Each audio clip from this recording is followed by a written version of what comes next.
Lights of Metro Tech Solutions conference room seemed particularly harsh that morning. I adjusted my blazer, still a bit loose after my 3-month hospital stay, and tried to focus on my boss Richard Thompson's face as he delivered what he clearly thought was my professional eulogy. Performance issues, extended absence, company priorities. The words floated around me like leaves in autumn. But I wasn't really listening. Instead, I was thinking about the irony of it all. How just 6 months ago, I had landed Metrotech its biggest medical technology contract in history, the very contract that had eventually saved my life. My name is Emily Chen, and at 34, I never expected to be both a cutting-edge biomedical engineer and a cancer survivor in the same year. But life has a way of writing stories we never see coming. Are you even listening, Emily? Richard's sharp tone cut through my thoughts. His perfectly pressed suit and manicured nails screamed of the success he built on others' work, my work. Yes, Richard, I understand perfectly. My voice was calm, steadier than I expected. You're terminating my position due to my extended medical leave. He smiled, that practiced corporate smile that never reached his eyes. Let's call it a mutual parting of ways. Your condition has clearly impacted your ability to maintain the standard of excellence Metrotech demands. Around the conference table, my colleagues, people I'd worked alongside for 5 years, suddenly found their notebooks fascinating. All except Jessica from marketing, who couldn't quite hide her smirk. She'd been gunning for my project director position since day one. Your medical leave has cost the company significant delays, Richard continued, warming to his theme. The Morgan Hospital contract alone has been proceeding exactly on schedule. I interrupted quietly, as per the weekly reports I submitted from my hospital bed. Richard's jaw tightened. He hated being interrupted. Reports that needed extensive revision and oversight. Jessica has been instrumental in keeping things on track. Ah, there it was. Jessica's smirk widened into a full smile. I thought about the nights I'd spent in my hospital room, laptop balanced on my knees, refining the neural interface algorithms for the new surgical guidance system. The nurses had scolded me, saying I needed rest. But the work had given me purpose during the darkest days of my treatment. Of course, I said, reaching for my laptop bag. I'll clean out my office immediately. That would be best. Richard stood, signaling the end of the meeting. Security will escort you. Standard procedure, you understand. As if I might what? Steal the technology I'd invented? The irony would have made me laugh if it weren't so painful. I was halfway to the door when it swung open and my heart nearly stopped. Dr. Catherine Morgan, Chief of Surgery at Morgan Memorial Hospital and our $50 million contract holder, stood in the doorway. Her elegant gray suit contrasted sharply with the memory I had of her in surgical scrubs, leaning over me 4 months ago, telling me they caught the cancer just in time. Emily. Her warm smile froze as she took in the scene. The security guard, my laptop bag, Richard's carefully blank expression. I hoped I'd find you here. I wanted to discuss the neural response modifications you suggested during your last treatment session. They're absolutely brilliant. Richard's head snapped up. Treatment session. Dr. Morgan's eyebrows rose. Yes, Emily didn't tell you. She refined the entire surgical guidance interface during her chemotherapy. Said all that time in a scanner gave her new insights into neural mapping. She turned to me. Those modifications you suggested, they've reduced surgical error rates by 47% in initial trials. The medical board is astounded. The silence in the room was deafening. I could practically hear the gears turning in Richard's head as he realized what he'd done, what he'd lost. Emily was just, he began, being fired. I finished for him. For taking too much medical leave, while redesigning your surgical system. During my cancer treatment, at your hospital, each period felt like a nail in Richard's professional coffin. Dr. Morgan's warm smile turned arctic. Is that so? She placed her briefcase on the conference table with deliberate care. Well, that's fascinating timing, considering I came here today to discuss expanding our contract. The medical board was so impressed with Emily's innovations. They wanted to implement the system across our entire hospital network. $100 million deal minimum. Jessica's smirk had vanished. Richard's face had gone from red to white so fast it was almost impressive. Perhaps we should discuss this in my office, he suggested weakly. Oh, I don't think that will be necessary. Dr. Morgan's voice could have frozen hydrogen. Emily, would you join me for coffee? I believe we have a great deal to discuss about your future, and Metro Tech's future too, though that may need to be discussed with my lawyers present. I stood there for a moment, looking at the faces around me. These people who had been my colleagues, who had watched me work myself to exhaustion building something revolutionary, who had said nothing as I was cast aside. I'd love to, I said, shouldering my laptop bag. I know a great place just down the street. As Dr. Morgan and I walked out, I heard Richard's voice, slightly desperate. Emily, wait. But I didn't wait. I didn't look back, because sometimes the best revenge isn't about getting even. It's about moving forward, about taking your brilliance somewhere it will be truly valued. And as Dr. Morgan and I stepped into the elevator, I caught a glimpse of myself in the mirrored walls. I looked different than I had 6 months ago. Thinner, yes, but also stronger somehow. More certain. You know, Dr. Morgan said as the doors closed, I'm not just interested in buying your technology. I'm interested in building something entirely new, something that could change medical technology forever. She paused, studying me. How would you feel about starting your own company? I smiled, thinking about all the ideas I'd sketched out during those long nights in the hospital, ideas that went far beyond what Metro Tech could ever envision. I think, I said carefully, that would be exactly what the doctor ordered. The elevator doors opened to the lobby, and with them, opened the first chapter of my new story.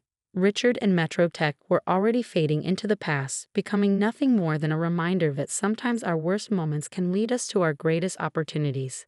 But this was just the beginning. As Dr. Morgan and I walked out into the bright morning sunlight, I knew that the real story, my story, was just beginning to unfold. 6 months after walking out of Metro Tech's glass doors, I sat in a very different conference room. The furniture was secondhand, the walls needed painting, but the energy in the space crackled with possibility. Around the table sat my newly formed team, brilliant minds I'd handpicked, people chosen not just for their expertise, but for their integrity. The initial trials at Morgan Memorial are exceeding all expectations. Dr. Sarah Wong, my head of clinical research, reported. Her eyes sparkled with excitement as she pulled up the latest data. The enhanced neural mapping system is showing a 63% improvement in surgical precision. We're revolutionizing microsurgery. I smiled, remembering how Richard had once called these same innovations unrealistic and too ambitious. Now, Neurovision Medical Technologies, my company, was making them reality. But success never comes without resistance. My phone buzzed with an incoming email, and my smile faded as I read it. Metro Tech's lawyers? Asked Michael Torres, our legal counsel. He'd been handling the increasing stream of threats and challenges from my former employer. I nodded. They're claiming ownership of the neural interface patents, saying they were developed while I was their employee. But that's not, Sarah began, indignant. True? I finished. No, it's not. Every innovation in our current system was developed during my medical leave, after they'd already begun the termination process. And more importantly, I pulled out a thick folder I kept secure since my hospital days. I documented everything, every idea, every line of code, time-stamped and witnessed by the hospital staff. Michael grinned. They have no idea what they're walking into, do they? Before I could answer, my assistant rushed in. Emily, you need to see this. She handed me her tablet, open to a tech industry news site. The headline made my blood boil. Metro Tech announces revolutionary neural surgery system. Below was a photo of Richard and Jessica at a press conference, standing proudly before a system that looked suspiciously like an early prototype of mine, the one I'd left behind. They're trying to beat us to market, Sarah said, reading over my shoulder, with an inferior copy of your work. I should have been angry. Instead, I felt an odd sense of calm. They're desperate, I said. They know we're close to FDA approval. They're trying to undermine us before we can launch. What do we do? Asked James Chen, our head of development. He'd left a cushy job at a major tech firm to join my startup, believing in my vision. I stood up, walking to the whiteboard where we'd mapped out our development timeline. We don't change a thing. We stay focused on building something better. I turned to face my team. They're fighting the last war. We're creating the future. The next few weeks were intense. While MetroTech made splashy announcements about their innovative system, we quietly continued our work. Dr. Morgan's hospital network provided invaluable real-world testing opportunities, and each success strengthened our position. Then came the day that changed everything. I was in the lab, fine-tuning the neural response algorithms, when Dr. Morgan called. Her voice was urgent. "Emily, how quickly can you get to the hospital? We have an emergency case, a young girl with a brain tumor. The conventional surgical approach is too risky." I glanced at the prototype we'd been testing. The system isn't fully certified yet. The FDA has granted emergency approval for this case. The family's desperate. They've heard about our trial results. 2 hours later, I stood in Morgan Memorial's advanced surgical suite, watching as Dr. Morgan used our system to navigate through the delicate tissues of 8-year-old Sophie Martinez's brain. The neural interface provided unprecedented precision, showing pathways and dangers invisible to the naked eye. The surgery lasted 9 hours. When Dr. Morgan finally emerged, her smile told us everything we needed to know. "Complete success," she announced to the waiting family. "The tumor is gone, with minimal impact to surrounding tissue." As the parents wept with joy, I felt a hand on my shoulder. It was Dr. Morgan. "This," she said quietly, "is why we do what we do." The success story spread rapidly through the medical community. While MetroTech was holding press conferences, we were saving lives. Other hospitals began reaching out, asking to be part of our trials. Then came the morning of MetroTech's big product launch. I was surprised to receive an invitation. Clearly a power play on Richard's part, a chance to show off his victory. I decided to attend. The hotel ballroom was packed with media, investors, and medical professionals. Richard took the stage, confident as ever. "Today, MetroTech revolutionizes surgical technology," he began. I sat quietly in the back, watching as he demonstrated their system. It was exactly what I feared, a rushed, superficial copy of my early work. As he walked through the features, I could see the flaws, the corners cut, the safety issues they hadn't even recognized. During the Q&A, a hand raised in the middle of the room. "Dr. Thompson, could you address the safety concerns raised by the Medical Technology Review Board?" Richard frowned. "What concerns?" Dr. Catherine Morgan stood up, commanding the room's attention. "The board's analysis found critical flaws in your neural mapping system. The same flaws, interestingly, that Emily Chen identified and solved months ago, after you fired her." The room erupted in murmurs. Richard's face reddened. "Those claims are unsubstantiated." Actually, another voice called out, Dr. Wong, standing by the door, "They're extensively documented. We've submitted comprehensive safety studies to the FDA comparing your system's approach with our corrected methodology." "Your system?" Richard sputtered. That was my cue. I stood up. "Yes, Neurovision's system. The one that just saved Sophie Martinez's life last week. The one that's already been approved for expanded trials across 6 major hospital networks." The room's attention shifted to me. Foams came out as reporters recognized the story unfolding before them. "Would you care to explain the differences between the systems?" asked a journalist in the front row. I walked to the stage, each step measured and confident. Richard had no choice but to step aside. For the next 20 minutes, I walked through the technical details, the safety innovations, the real-world results. I didn't need to attack MetroTech's system, its flaws were self-evident in comparison. In conclusion, I said, medical technology isn't about being first to market. It's about being best for patients. Every innovation in our system comes from real experience, including insights gained during my own battle with cancer, a battle that MetroTech considered too inconvenient to accommodate. The silence in the room was deafening. Then, from the back, someone began to applaud. The sound spread until it filled the ballroom. I looked at Richard, standing forgotten at the side of the stage. He wouldn't meet my eyes.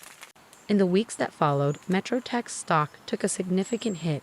They withdrew their system for further development. Jessica resigned. Richard was quietly moved to a less visible position. But I barely noticed. I was too busy building something that mattered. 1 year to the day after my firing, I stood in our new headquarters, a renovated research facility with state-of-the-art labs and a view of the city. Dr. Morgan had become our board chair, helping guide our expansion into new areas of medical technology. Our team had grown to over 100 people, each chosen for their brilliance and their heart. On my desk sat a frame containing my original termination notice from MetroTech, next to a recent headline: Neurovision Technologies Revolutionizes Surgical Care. CEO Emily Chen named Medical Innovator of the Year. But my favorite moment came later that week, during a routine surgery using our system. As I watched from the observation room, a young resident turned to me and asked, "How did you even think of this approach?" I smiled, remembering those long nights in the hospital when what seemed like the end of my career had actually been the beginning of something far greater. Sometimes, I told her, the best innovations come when you're forced to see things from a completely new perspective. And as I watched our technology help guide another successful surgery, I realized that the greatest revenge against those who try to diminish you isn't proving them wrong. It's soaring so far beyond their limited vision that they become nothing more than a tiny footnote in your story of success. The lawsuit from MetroTech was eventually dropped.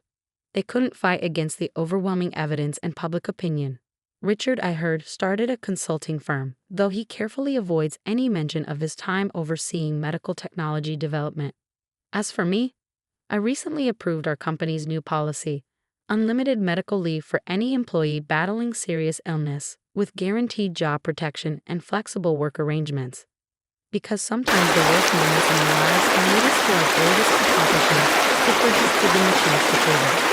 Dr. Morgan still teases me about that day she walked into my filing. Best timing of my career, she says. I disagree. The timing wasn't lucky, it was inevitable. Because sooner or later, truth and talent will always rise to the surface. The trick is to keep